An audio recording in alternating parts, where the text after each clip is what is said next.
Welcome to another episode of the Solutions Podcast, everyone. We have Yeonmi Park here with us.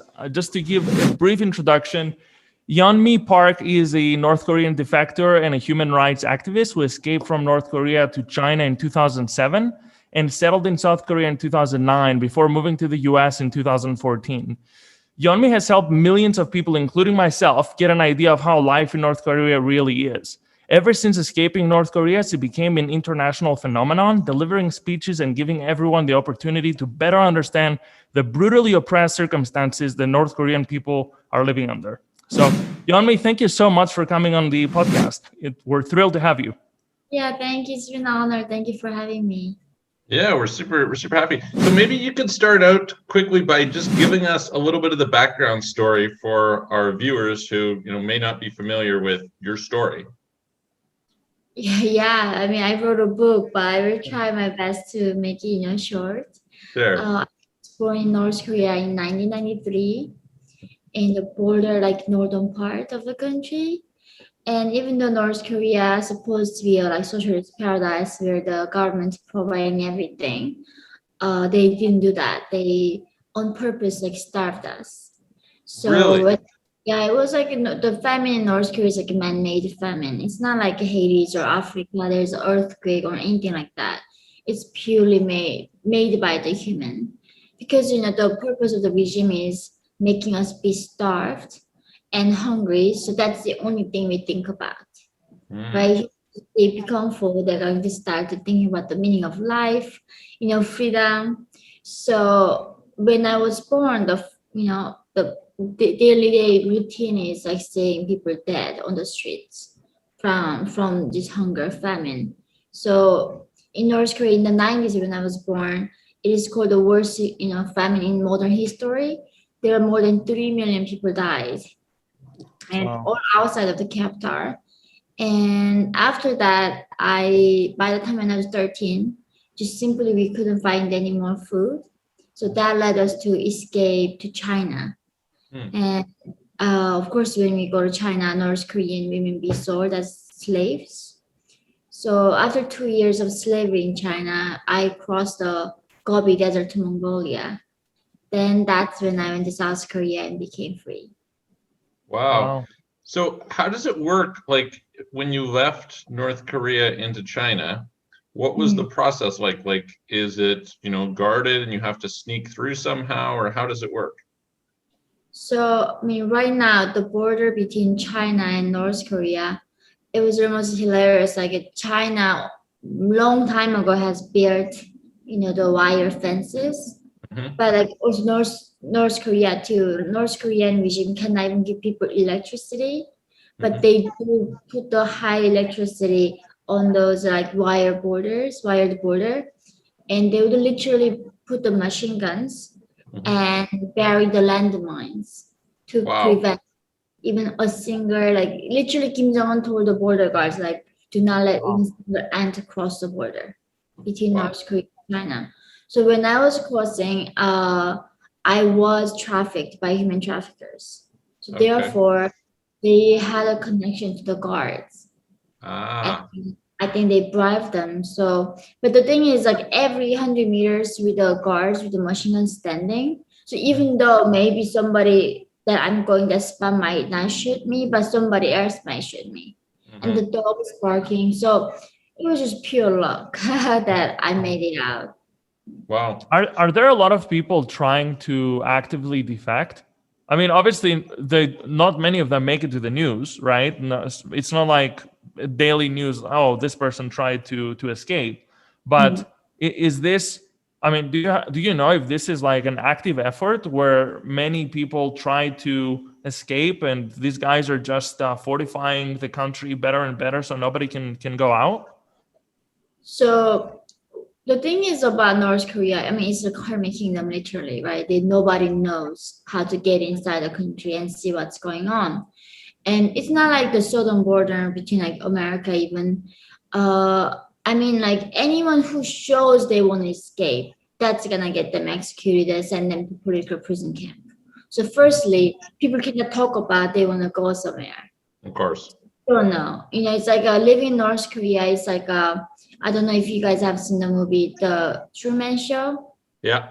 where like everybody around you is lying, and you lie even to yourself to survive. Mm. The first thing my mom told me as a young girl was not to whisper because the birds and mice could hear me. So Wow. literally, there is such a thing called like thought crime in North Korea. Thinking is a crime. Mm-hmm. That scenario, I assume there are tons of people want to escape because like North Korea always been starving. People are always dying from starvation. But the thing is like there's no way we know how many want to escape. Right. Right. No, of course. So when you escaped, did you like you were saying you were trafficked, but did you have any family or friends or any who went with you at the same time, or? So when I was initially crossing the border to Frozen River to China, I was with my mother.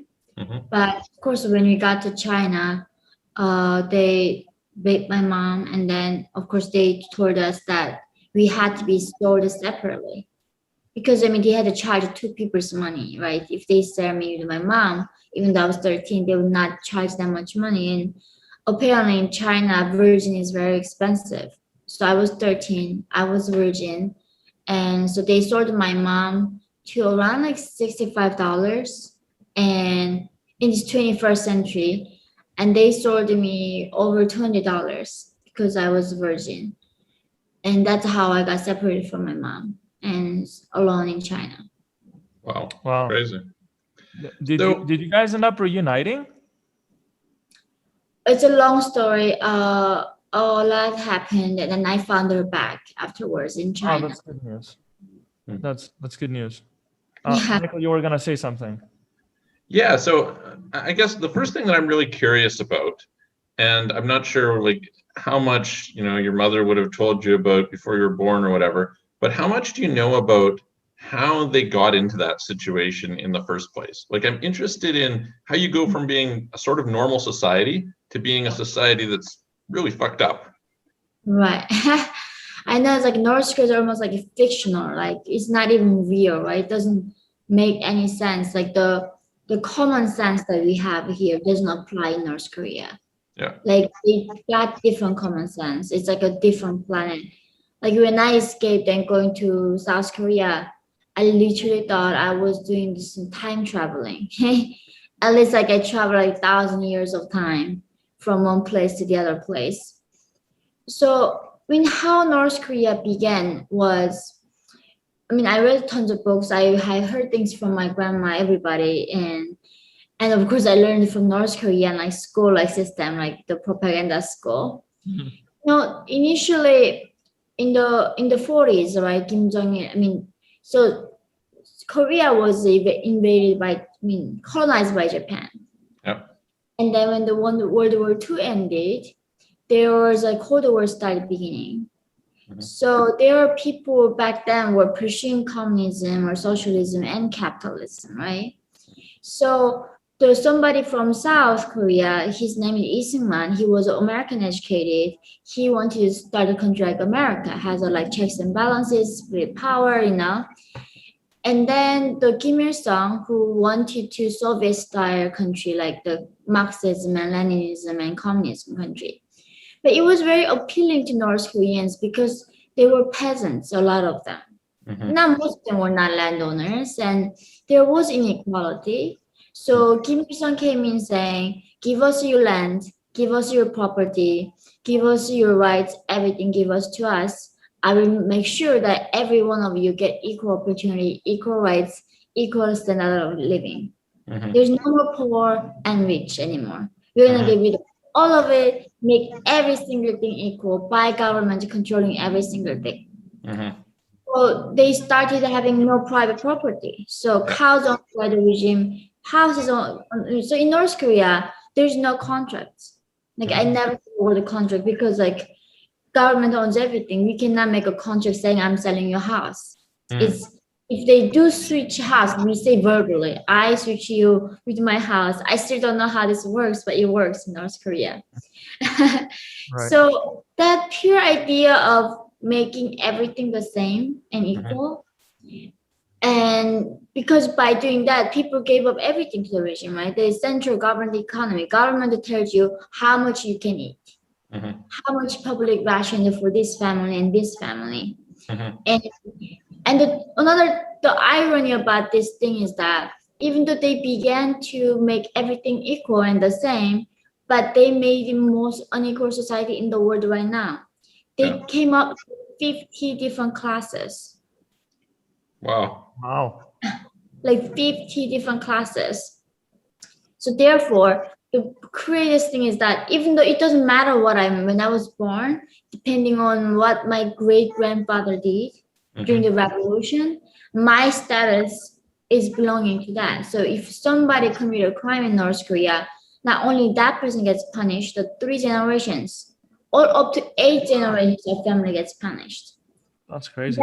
That is why there's no revolution. So even if you are so brave, stand up, I'm gonna risk my life, fight for freedom, but then you get punished, you get executed, but including you 3 generations of family. Wow. So when the one high-ranking officer escaped, more than 30,000 people punished.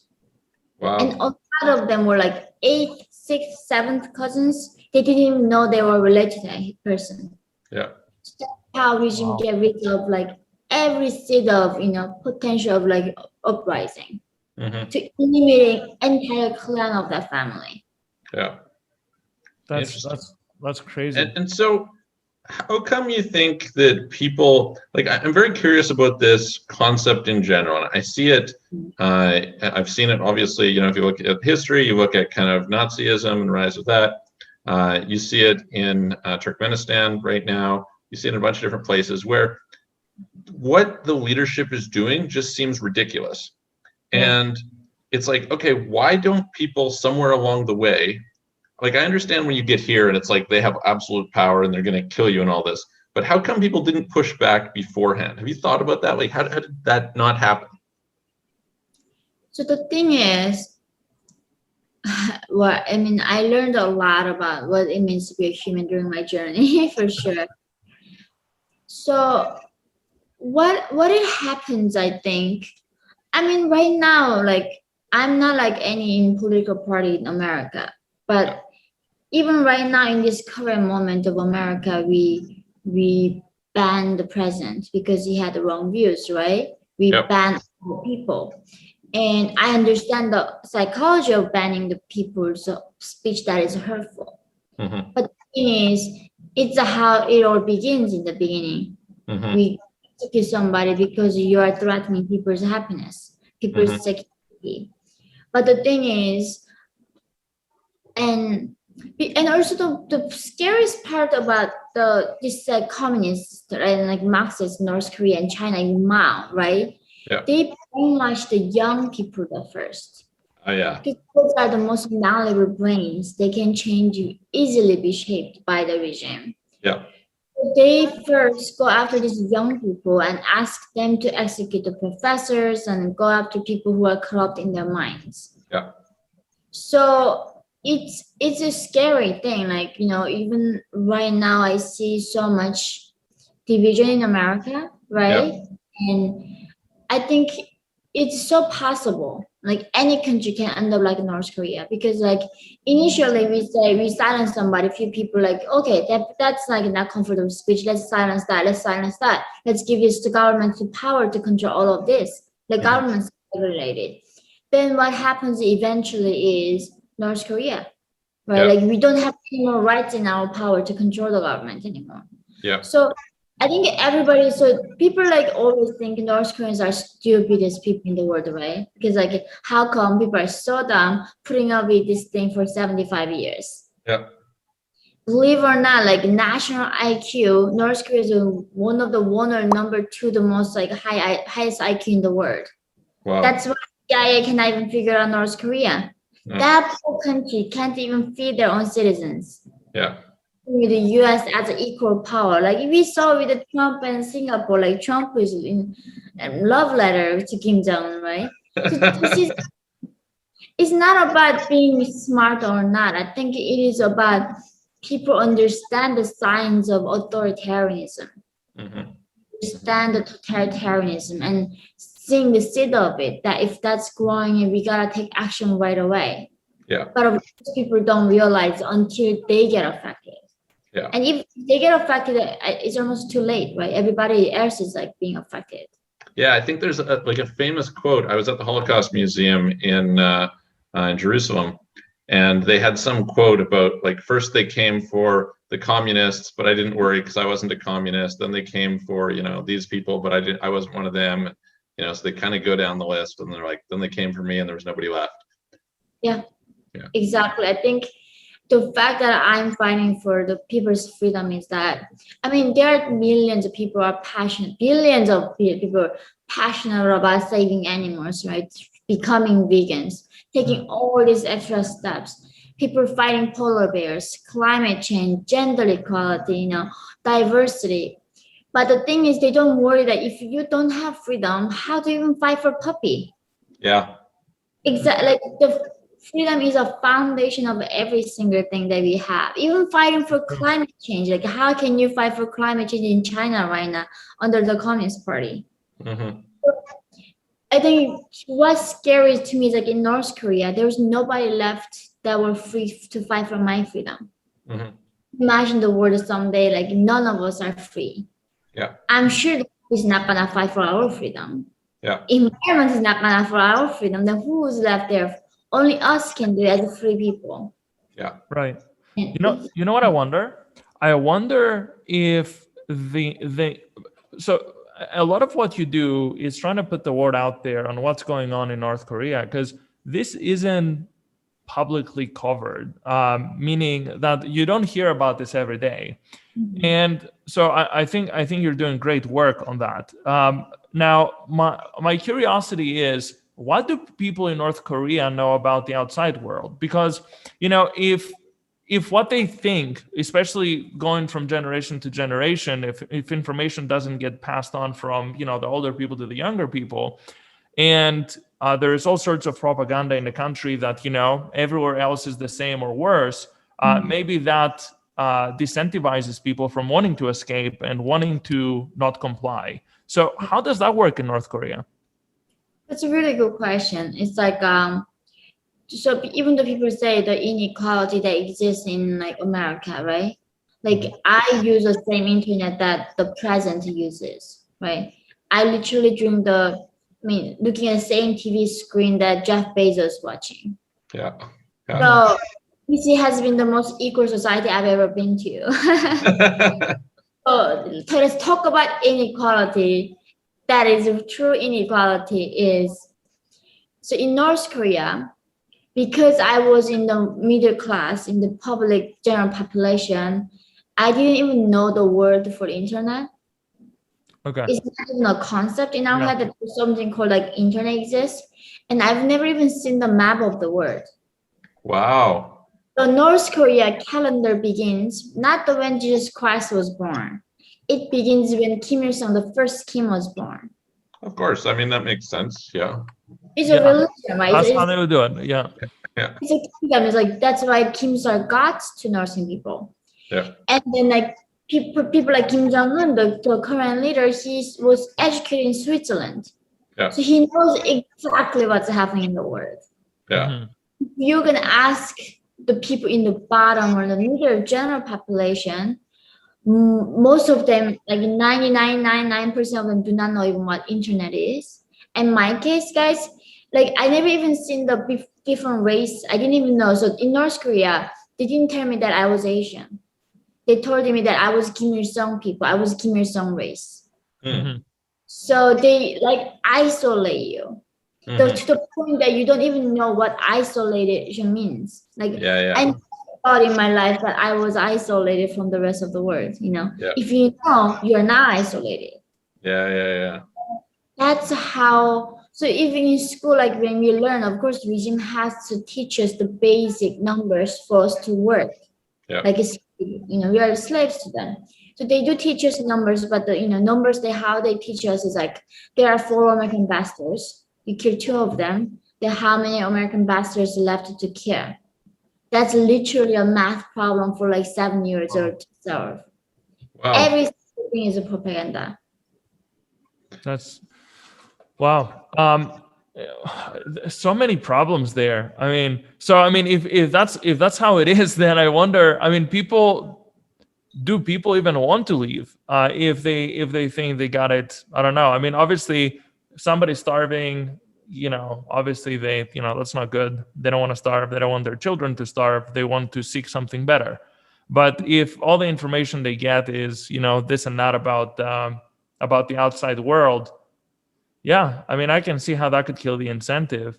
Well, what could we do about this? I think Michael and I, on one of our episodes, we had some sort of a thought experiment of sorts, to where we were trying to put ourselves in certain people's shoes in very challenging situations, whether it's in a very poor country, whether it's in a country crazily oppressed like North Korea. Like what is a solution here? I mean, obviously, part of what you're doing is a solution, trying to put the word out there that, look, guys, this is what's going on in North Korea. You might not know about it, but this is really the reality. So you're trying to wake people up to that fact. But besides that, is there something that governments could do? Is there something that you think could be taking place that is not, besides the North Korean people doing something, which they're not? That's a really good question because, so North Korea has been there for 75 years, right? They literally have a capability of bombing Hawaii, like Guam, they got hydrogen bombs. The North Korea is becoming to the point where it's like too big to fail, we cannot touch North Korea at some point. And I think if we are reaching that point, that we have to maybe forever live with the North Korean dictator. And we may be forever losing the chance of freeing 25 millions of human beings there. The fact why raising awareness is so important is that in order to solve North Korean problem, we gotta solve Chinese Communist Party. Because North Korea is not existing on their own. Like, they cannot even last one day on their own. It has been sponsored by Chinese Communist Party for the last 75 years since the founding of the country. And the accountability is in Chinese hands. But thing is that right now in America, Hollywood, mainstream, the academia, like every single thing is getting money from China. And China has the biggest middle class, the biggest consumer power in the world. So no mainstream, even CNN, BBC, no mainstream is there to go after China. Mm-hmm. So why we see so many movies that were made out of a Holocaust, we did not see one single movie that's talking about North Korean human rights in Hollywood. Mm-hmm. Because China will never give them money and never let that be sold, right?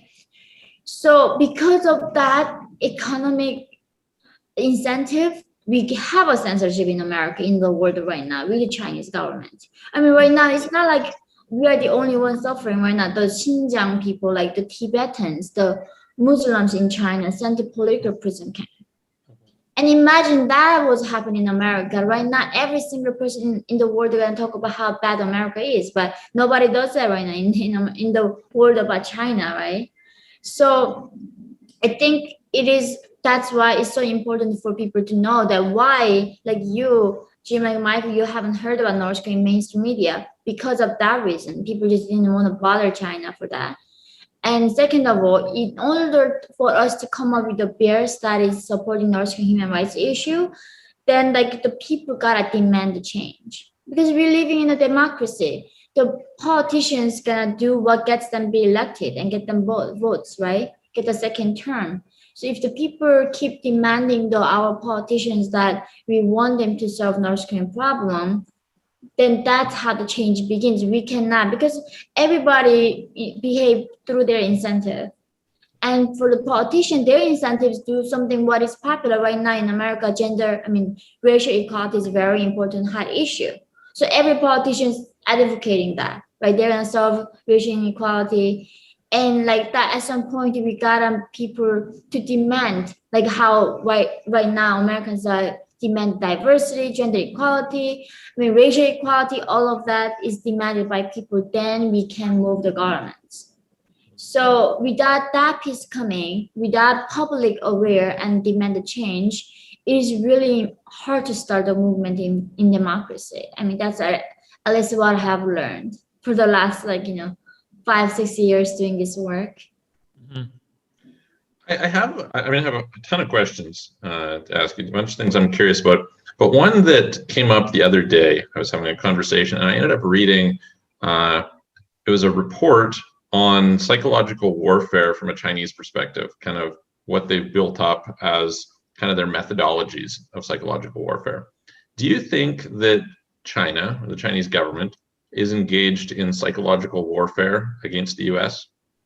Absolutely. Oh my gosh. I mean, it's not even conspiracy. China has been reaching influence literally everywhere in Africa, South America, right? Brazil, tons of European countries, like former, Soviet countries. China's influence reaching so high. In America right now, all these Ivy League schools, they get money. They get so much funding from China. CNN gets money. The media gets money. Hollywood gets money. Who is not getting money from China right now? So because of that, it's not like I'm anti-capitalism, but I think conscious capitalism is something what we needed because, when you are only pursuing just profits in the sake of profit doesn't matter the morality and the consequences it causes to other humans, I think that can be a problem. So right now, Hollywood incentives are creating more profit. Mhm. And they do not want to lose that Chinese market where it has the biggest consuming power in the world. So they gotta create a movie that is, liked by Chinese Communist Party because everything is censored in that country. Mhm. The narrative is changing in the media. Academia, everywhere. You can see that people right now way more critical than America than China. It makes zero sense. They are bad. Every government is bad. Every government does bad things. But then people willing to compare America to North Korea, literally telling me how North Korea is so much better than American government is. This is where the madness begins. Yeah. Yes. This is really the ending of civilization, the ending of humanity begins. Yeah. No way on earth that we are going forward to comparing American government to Chinese regime or North Korean regime. There's a huge difference in it. Yeah. But right now, people lost it. Yeah. They see everything as black and white. There's no more context. There's no more it's a interesting time to be alive, but it's also a scary time a lot of times, Absolutely. Witnessing this madness is going around the world. Yeah. 100%. So do you have some ideas about what might be done to change those incentives? You're mentioning, capitalism and conscious capitalism. It seems to me that conscious capitalism is a nice theory, but relying on individuals to kind of become enlightened and go and behave what is really against their economic short-term incentives seems probably unlikely to happen. So have you thought of what could be done to stimulate things in a more constructive, more, I don't know, ethical direction?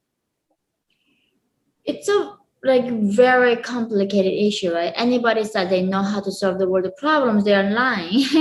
Yes. Nothing in the world we can control. Everything is outside our control, literally, right?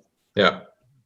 And that's why I think everything we have to take consideration that we might be wrong, and we have to be very open-minded.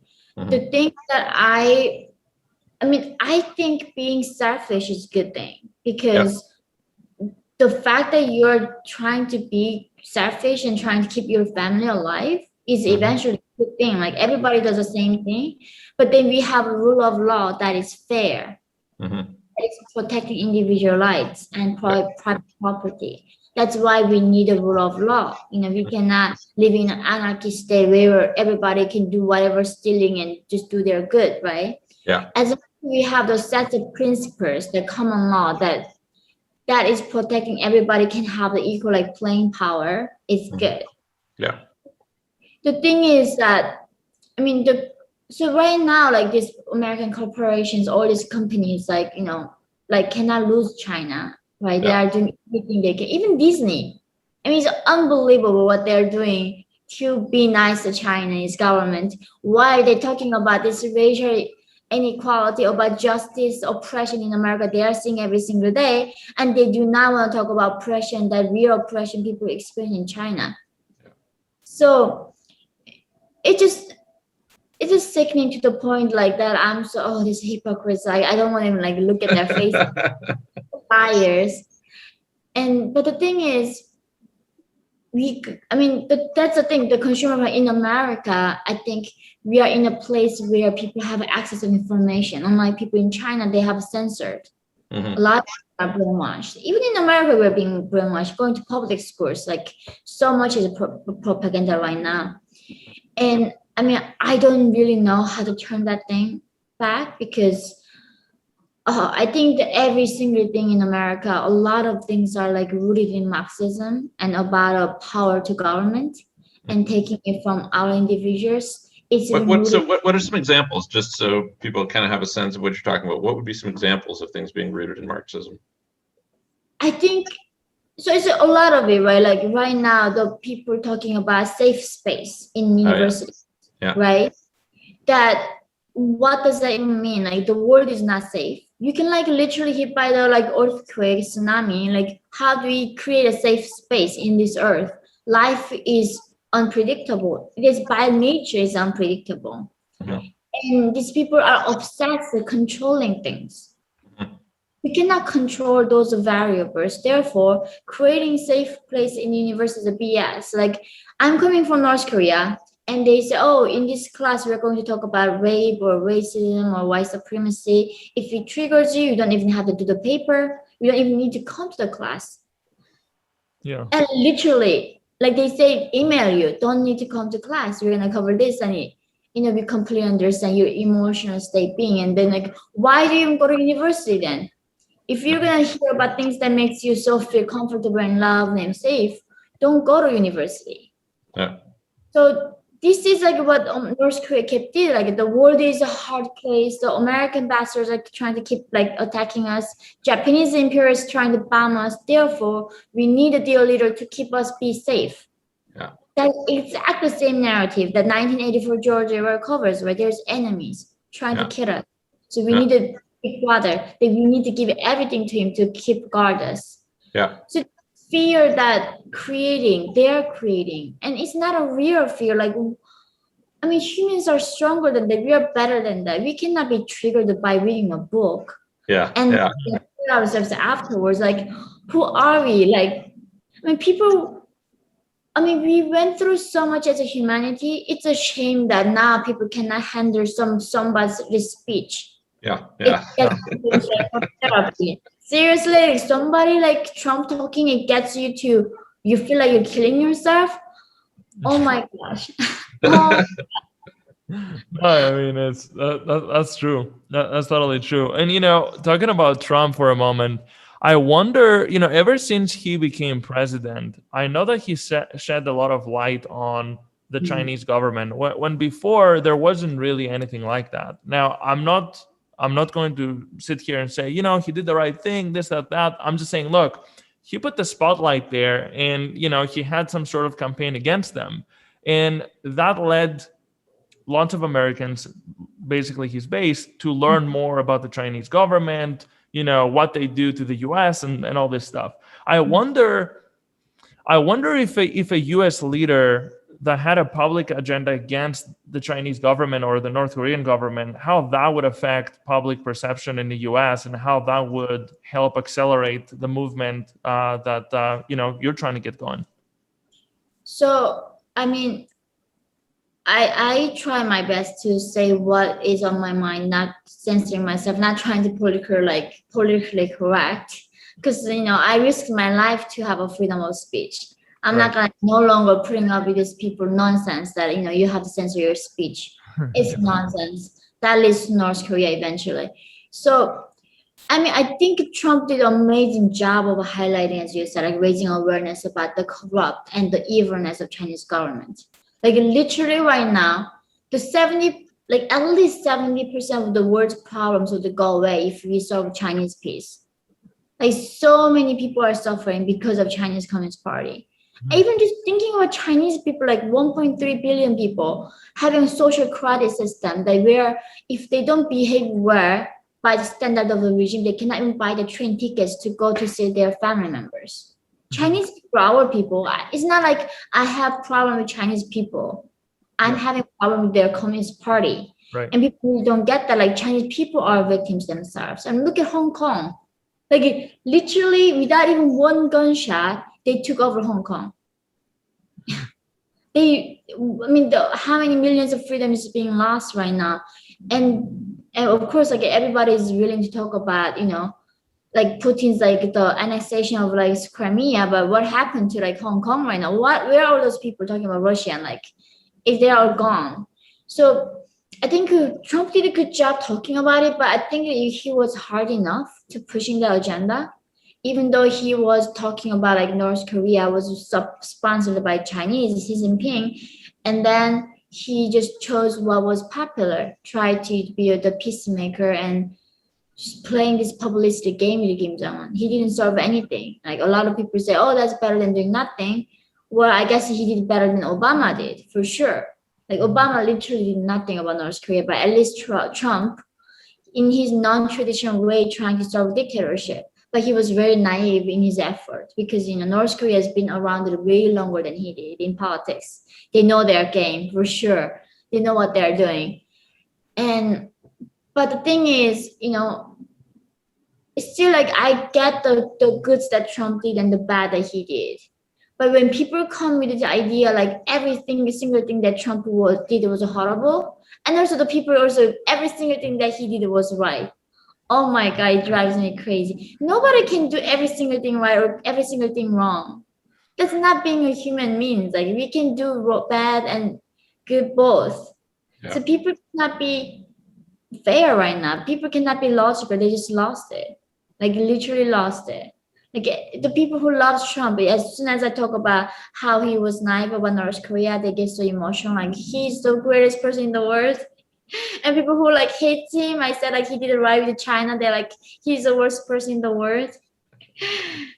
I think people are being so childish right now.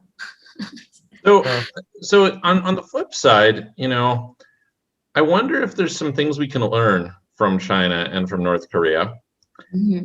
And one of the things that I'm thinking about is, you're touching on, kind of this like politically correct, woke, whatever culture. Mm-hmm. And I think it permeates in many different ways. I watched a video the other day on people in Italy who they're 38 years old and still living with their parents, and they consider themselves too good to take on some job, so they just don't work any job at all. Terrible. Like at the end of the day, it's causing a breakdown of their society. And you've got these people who are offended, who have issues, etc. And a lot of it makes me think, you need to change people's culture and bring it's funny to me because I look at Italy and I'm like, this is the place where the Roman Empire came from.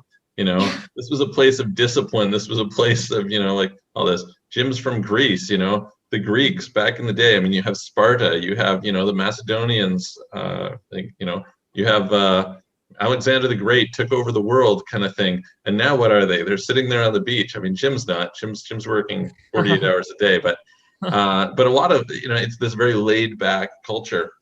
And I think to myself a lot that we need to create some cultural change.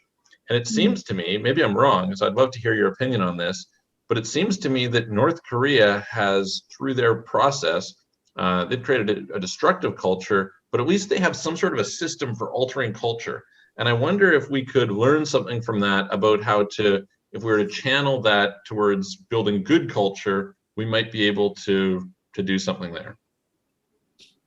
So, well, I mean, I don't know. So I completely hear what you're saying, right? Like it is so when I came to America and people like heard that I was like sold at 13, was raped. And, I literally was sold as slavery. Like people talking about slavery that happened hundreds of years ago in America, but I was one of them in this modern and there's so many of us like me. But the thing is, like, people like, how do you not go to therapy? How are you sane? How are you smiling? Like, how are you so like this vibrant, bubbly person? And I was so shocked. Like, then do you supposed to be bitter? Like, if you're not grateful and like not happy, then what do you supposed to be? Yeah. And there's an expectation from people that if you've gone through something hard, that you should be complaining and not motivated and bitter and negative. Yeah. And there's something wrong with me that I was so opposite. Mm-hmm. And it's still like, and then in the beginning, I thought like, so you went through hell, you go through, I mean, I literally crossed the Gobi Desert in like minus 40 degrees, did everything that I could in my life to survive and be free. Then at the end of that, I'm going to be so bitter for what I went through. Then what is the point of me even surviving it all? Yeah. Seriously, Yeah, absolutely. why did I do all that? Just be alive. Yep. Makes no sense. But the thing is, the expectation that people that have in this free world that shocks me is that they somehow expect life to be easy. And it's like, I cannot get this. Like, I mean, it's not religion, but Buddha said like life is suffering. Yeah. All our thought leaders knew that life is suffering, but if you get some glimpse of good moment in between, that's a happy life. Right? The expectation of life shouldn't be easy and happy. Like, it should be meaningful. It should be challenging, but it should be meaningful. We find meaning in that challenging journey. Yeah. Giving a birth is such a painful thing, and being born is a painful thing. Everything in life is like suffering. And all our ancestors, hundreds of thousands of years, been starved. Yeah. Only in the very, very recent history, because of Western civilization, with this industrial revolution, we started not feeling hungry, not that long ago. Yeah. I think people really forgot that, like, where we are coming from. Mm-hmm. And of course, like, there's slavery were everywhere injustice happened. And how are we gonna be holding against that? Like, because of the suffering that we went through, that because of the oppression that our ancestors felt, that we cannot be happy and move forward is like nonsense. Yeah. So I think, like you said, the culture is a problem. Like, that we do not educate the next generation. Like, we don't show them what history was. And how recently we became like this comfortable and this much like prosperity in front of us. This is very not normal for us to be this comfortable. Yeah, absolutely. So what are some specific things that are done in China and North Korea to help to create the culture that they do? Like, one of the things I heard you mention was starting with people very young, when they're very influenceable and things like this. What else do they do? What are some specific things that are, Control people. It's like right, like we talk about, there are two kinds of dictatorships. One is physical dictatorship, like literally like right now North Korea, putting on the wire fences, burying landmines, people making sure they don't go anywhere, they don't escape. That's physical dictatorship. But the emotional dictatorship is where all this propaganda begins. You censor yourself in your thoughts. By the way, that's happening in America. People censoring themselves emotionally, like literally. Everybody does right now, and any sane person does. So that's what we call emotional dictatorship. This is what kills people more than the physical one. It's and harder to break out than even physical. You cannot get rid of wire fences and war. We can break them in one day. But the emotional dictatorship takes like decades, and may not even get out of it for the rest of your life. So how they do that is started to brainwashing in the school, get rid of another narrative. So they get rid of the concept called the critical thinking. So in North Korea, they don't have words for oppression. They don't have word for dictatorship. They don't have word for human rights or like freedom. They don't even have word for gay. So if you don't have the vocabulary, I think George ever talks about those like double speak. The thoughts who control the language. Why do they get rid of these things in our dictionary so people do not comprehend what the concept is? Right now, like how did we ask 100 years ago? Can we explain to them what the gender like fluid is? That didn't exist. right? How those people in 100 years ago comprehend that concept? No way they could have, right? Yeah. So that like they control our thoughts through our language, and if somebody keep thinking differently, what happens? They get executed publicly. Yeah. So in North Korea, there's no concept of minor either. Like when you are born, your only existence means for the revolution of the party. That's the entire meaning of your life. So dying for the regime is the most honorable thing that anyone can do. If not, they get executed from. So as you're like 7 years old, you must go to see the public execution, and they put you in the very front line. Really? Tight, wow. Yeah. They put kids in the very front, then the middle, and then elders in the back. And then you see in front of our eyes like how they get shot. And then you see this in the prison camps all the time, and you get tortured. So, and then that's the thing, you learn not to think. So even in China, after my escape, when people are saying bad things about Kim's, like even saying name like Kim Jong-il was a fear in my mind, because we always had to call dear leader Kim Jong-un. And I'm not hearing people just saying Kim Jong-il, like because all my life I believe that Kims were able to read my thoughts, because they were God. Even what the Bible says, God knows here in my head, all of it. Exact same thing. So I was so afraid even called it just pure name of Kim Jong-il in China. I was scared. Yeah. Interesting. So let me ask you, if you were to change the school system in the West, how would you change it? What would you like? But talking about the curriculum and things like this, what would you envision as being a better way? Well, I mean, in America, like the school unions, I mean, public school, like private school. Let's say public school. I think it's almost too late here. I don't know how to turn back, because the teachers who believe it's their religion. Yeah. It was shocking to me. The other day, I was talking to a friend who was a psychologist, and he was telling me about working at some like home for, delinquent children or whatever. And he said some group of consultants came by from some university, and they were teaching about how, you can't like be mean to these kids. Like you can't punish them for if they do bad. They're victims. So you can. And it was like, this is nonsense. And the shocking thing is this is coming from a university. Like these are the supposed experts for preaching this bullshit. And I asked him, I was like, how do you guys even tolerate that? Like, you're a psychologist, what are you talking about? Why do you allow these people in here? If these people came into my place, I'd be like, get the hell out of here. You guys are worthless. This is crap. But somehow it's permeated itself up to the highest levels of academia, which is just ridiculous. And it makes me think that what we have to do is we have to do the opposite, right? That we have to somehow go to the kids and we have to start there and kind of like reverse the process. And it'll probably take 20, 30 years. But by the time you go through, the kids will eventually come up. So they'll be saying, this is nonsense. And you kind of like have to teach them to think critically. You kind of need to teach them to challenge authority, to, these sorts of things. And obviously there's, some degree, you can't just challenge everything, right? There has to be some cohesion. People have to be able to work together. But I feel like if we don't do that, then the trajectory is terrifying.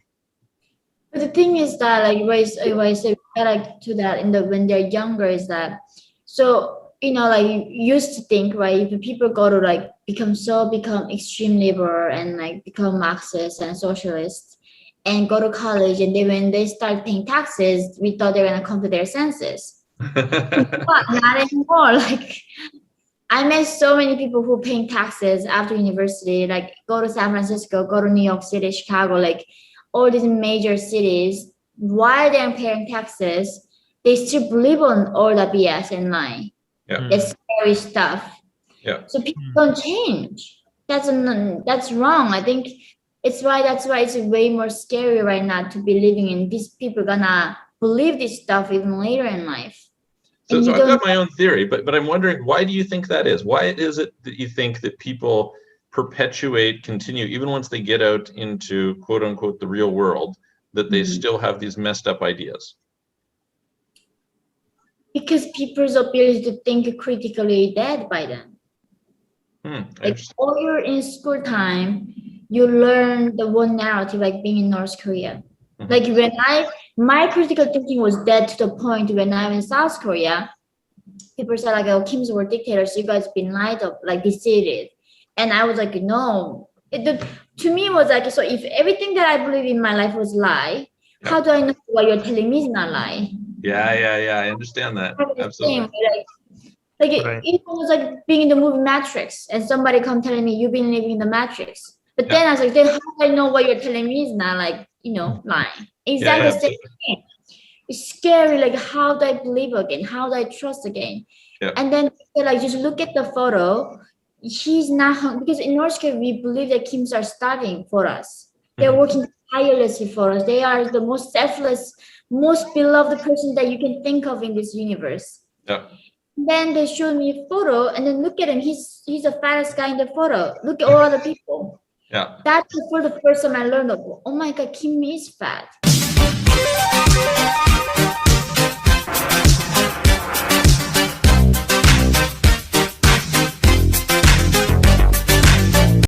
He didn't like go hungry like us. But the thing is, the critical thinking was dead to the point that somebody needed to teach me that he was fat. And this is the most bizarre thing about humans. Humans are so adaptable, and that's why it's scary, and it's also hopeful. We are so adaptable. We can be so manipulated, and humans created these incredible cities, like what we have achieved. Look at us. But also we can do Holocaust to the other person. We can create China and killing 60 million. Look at Mao. He killed more people than even Hitler did. Look at the North Korean region. We can do so much good, and we can do so much bad. And I think that's what people don't understand, our capability. Like we have a capability that is unthinkable in both directions. And so they don't get it. Like right now we're going this direction of trying to be creating a safe place, to keep trying to be, asking white people that what their ancestors did. This is what North Korea did. They were not the slave owners. They didn't even be alive then. Why we need to talk to the white people that's right now alive? Like, in North Korea, they do that. Like, if your great grandpa did this, you are the sinner. You are the lowest caste. You sent to prison camp. And like, it's not up to me anymore. That's the scariest part in America right now. Like, it doesn't matter who I am, what content that I have inside me. It's like depending on my skin color, my background, blah blah blah. Like exact North Korea. Right. I know exactly what you mean. That trajectory that has taken. This is like Marxist like root. That's what they do. Like you are not in charge of you anymore, and people can go after you for every single thing. Literally, later they can go after you for everything. Right now they already doing that. So. I really hope to be hopeful. I really do, but I also have to be realistic. During my survivor time, I could not be reckless, right? I could not just forcefully be hopeful and do nothing about it. But like seeing how they can silence the president permanently, that was like, whoa, nobody's safe right now. If they can silence the president of the US, like the most powerful country in the world, they can literally silence everybody. That's true.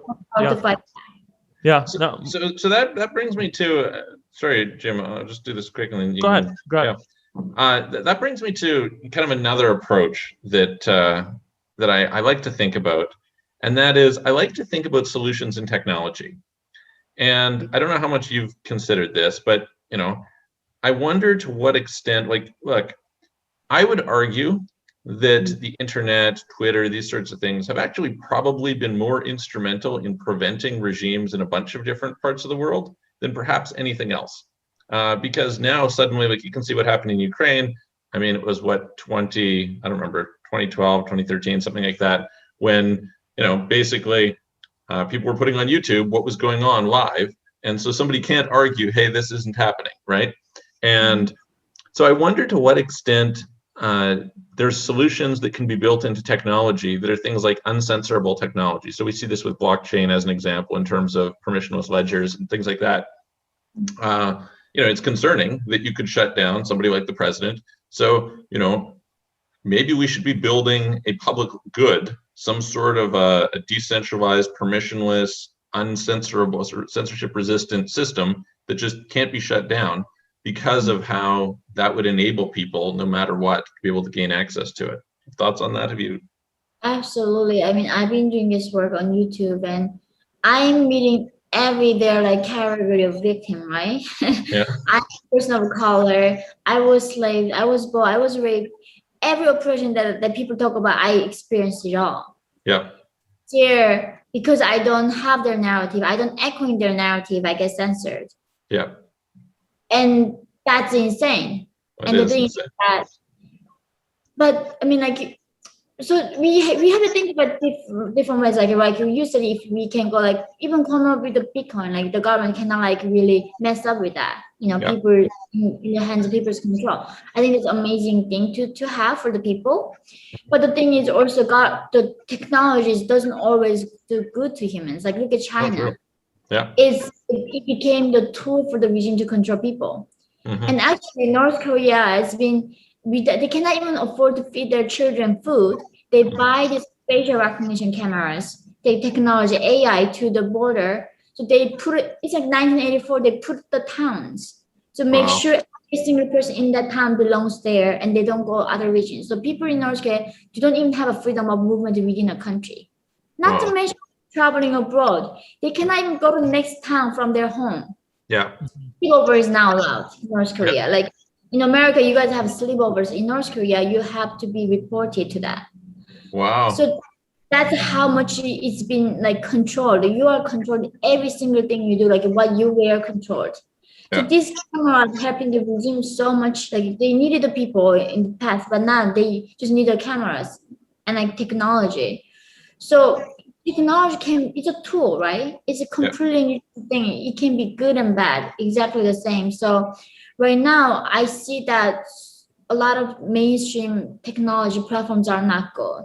Yeah. It's enabling so much extreme like one narrative that is overpowering a lot of diversity of opinions and thoughts. Yeah. So we cannot things that's why it's not like black and simple like that. It's gotta be.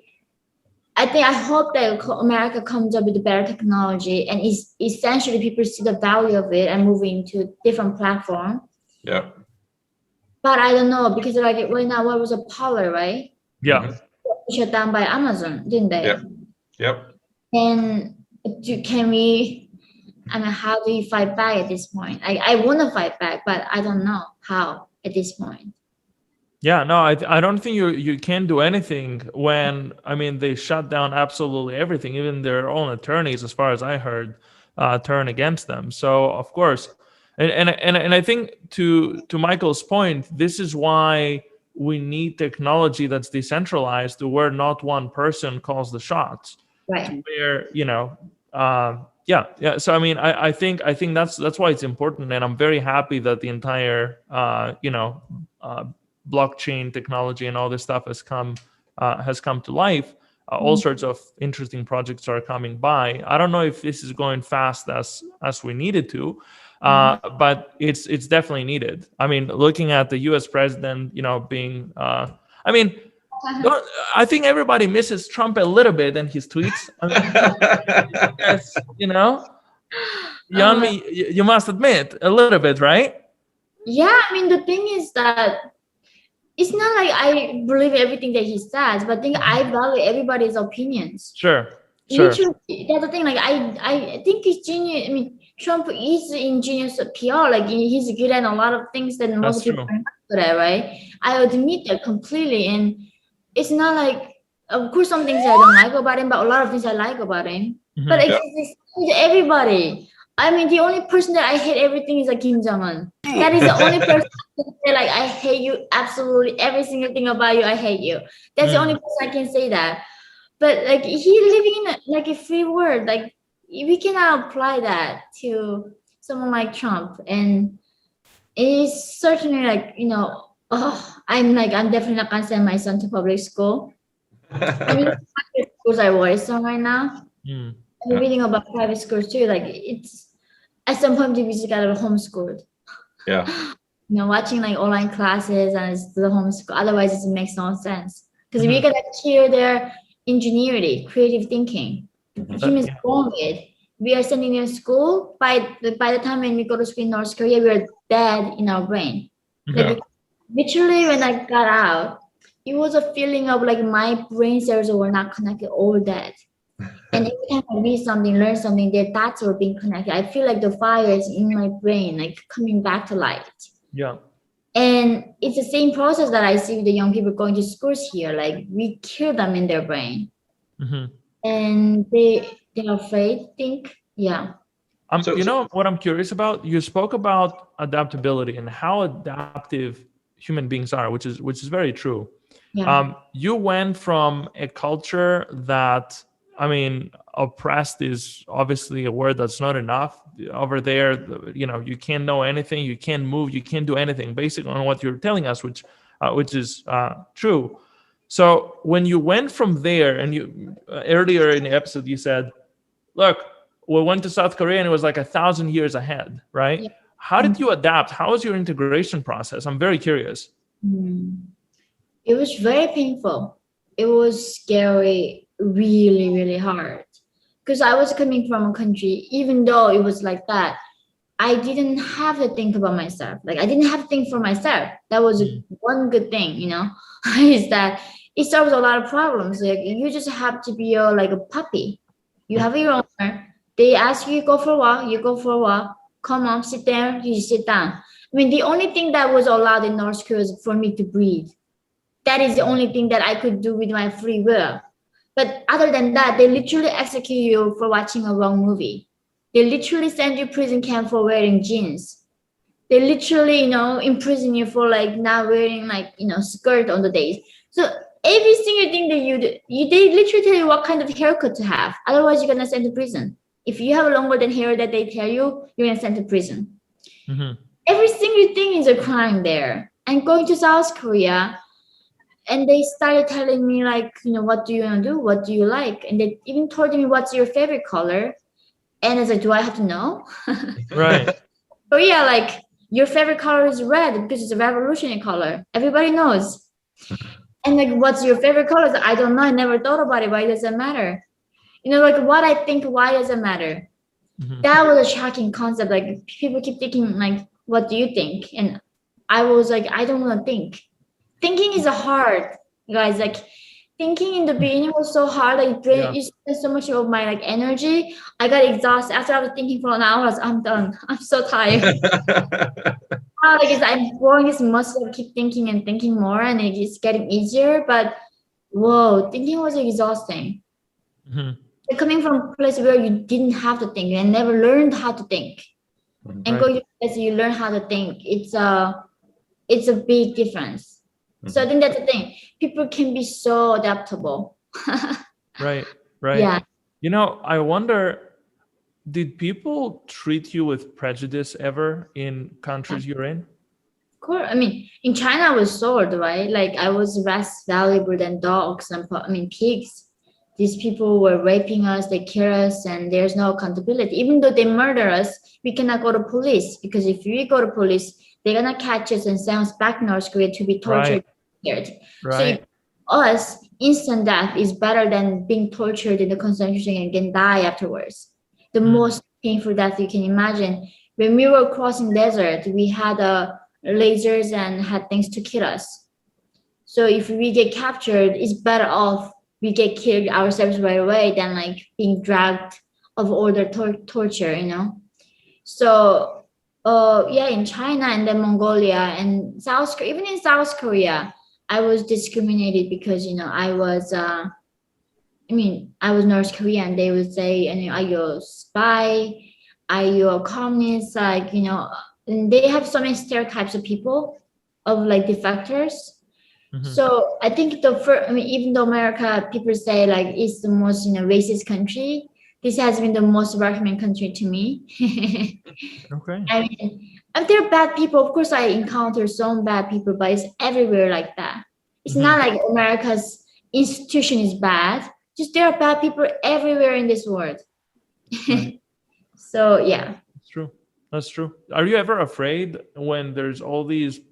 I mean, Trump wasn't speaking kindly of North Korea a lot of times, and therefore it made American people really dislike North Korean people. Did that affect you at all? I'm just curious. Like, while that was going on, did people start treating you different? Like, okay, you're North Korean, what the heck, right? Like, because I know people's behavior can be influenced very easily. And I know in the US that happened to a very large degree, especially when, Trump was president and, he had this thing going on with Kim Jong-un and the love-hate relationship. And, people didn't know what to think. Do we hate them? Do we love them? Well, people hated them. So I wonder, you being there, did people did that spike make any difference in your life? I wonder. So this is like one thing that I love about Americans. They're incredible people. Is that, of course, like in South Korea was like that. When the North Korean regime something does crazy, people hate North Koreans. Therefore, they hate me. Like I'm North Korean. But Americans were so good at separating the regime and the people. They knew that. I think that's like the incredible thing about Americans are like really good at that. And also North Korea, Trump too. As much I hated like Trump was sitting down with Kim Jong-un and treating him like equal, not treating him like a murderer, but treating him like a leader. That was a problem. But the thing is that Trump always mentioned that North Korean people were like had a human rights violations.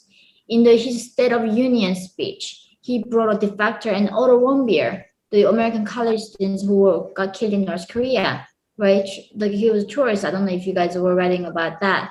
He was Otto Warmbier, a Virginia Tech student going to North Korea as a tourist, and North Korea accused him trying to steal the propaganda banner. And then he came out as a brain dead and died two days later after coming out of North Korea. So Trump, I mean, as much even though he said like he loves like Kim Jong-un, blah blah, I don't think he ever like portrayed the image that North Koreans are doing well under Kim Jong-un. I think he always knew that North Koreans were the victims of this regime. So I never felt that. And also the other thing is that America is such a big place, right? So people aware North Korea in the cities like New York or like LA or San Francisco. But if I go somewhere, even in Chicago, most people like if I say I'm coming from North Korea, they're like, did you fly? Like, can I see your passport? They don't get it. North Koreans do not have passport. They don't have the freedom to get out. So Americans don't even know what North Korea and South Korea is. Literally, they don't know, and that's why I'm like spending so much time to this advocacy work, because still so many people don't know. You have no clue like how people just like, I guess international politics is not something people care about in general, right? They would more like watch a lot of like, the like movies or Netflix series. Right? It's not the real world. It's not like something they're interested in mostly. And lastly, one thing I'd like to ask you, I don't know, I'm so curious. How did you learn English so well? Obviously, they don't speak English in North Korea. So, I mean, in such a short time, I mean, look at all the things you've done. How did that come about? So when I was in South Korea, I was in university, and in South Korea, it's a very global economy, right? They don't give you a graduation paper if you don't have like good English score. So when I was a junior year, I had to learn English for the first time. So I started like studying alphabet like when I was 20 years old, like 6-7 years ago. And I learned I typed on Google like how to learn English, and literally said watching American shows. And it gave me the list. It gave me like Friends. It gave me Sex in the City. Gave me like a Modern Family, something like few series. And I just somehow picked the Friends. So I watched it from season 1 to 10. Yep. for 10 seasons, like 240 episodes 30 times. Afterwards, I mean, this is like what like Michael said, like technology is also so good that, you know, if I was so poor, of course I cannot like hire a native speaker as a tutor, but now because of internet, I got on YouTube. I watch so many TED Talks, so many podcasts like NPR, like BBC and Economist, all those podcasts. Everything's free, wonderful world that we are living in. So I was like even listening English like TED Talks while I was sleeping. Yeah, even sleeping time was so valuable for me. Like I had like listen while I was sleeping, and I was dreaming on the day of like when I actually dream in English, because people told me that is the point you're gonna get the language. Right.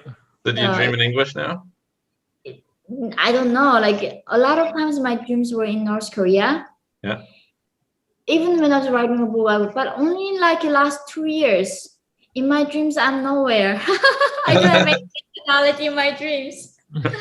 So my mom is still in North Korea, and this is the hardest part for North Koreans. In their dreams, they're always in North Korea. Always. So when they wake up, like they are still dreaming of like escaping and tortured. It's very tough on them to come back from that dream and facing their reality. And it was like that with me, but somehow my dreams right now left North Korea, and I don't know where I am, maybe in the universe. Nice.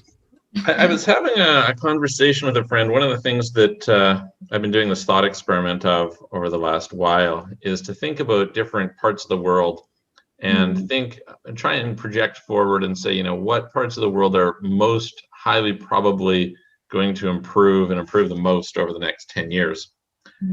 And so I was having a conversation with a friend who's a very international investor, and he suggested that if North and South Korea can ever unite, that it's going to be an explosion of potential there. And I think a little bit about, you know, East and West Germany, where of course East and West Berlin, you know, had some parallels, right? Not quite as extreme. Do you see any scenario under which North and South Korea could ever reunite? No. No. Not in my lifetime. Everything can happen in history, right? But not in my lifetime, because it's very dream scenario, isn't it? Like go to Korea that were one for the thousands of it. I mean, in Korea, history backs like 5,000 years, but more likely they say 3,700 years ago. But still, 4,000 years history is a long time. Absolutely. And divided for 75 years. Yeah.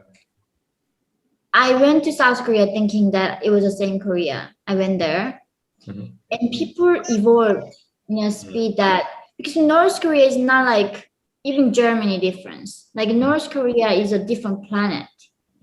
Yeah. And then it's not like even like Mexico or America.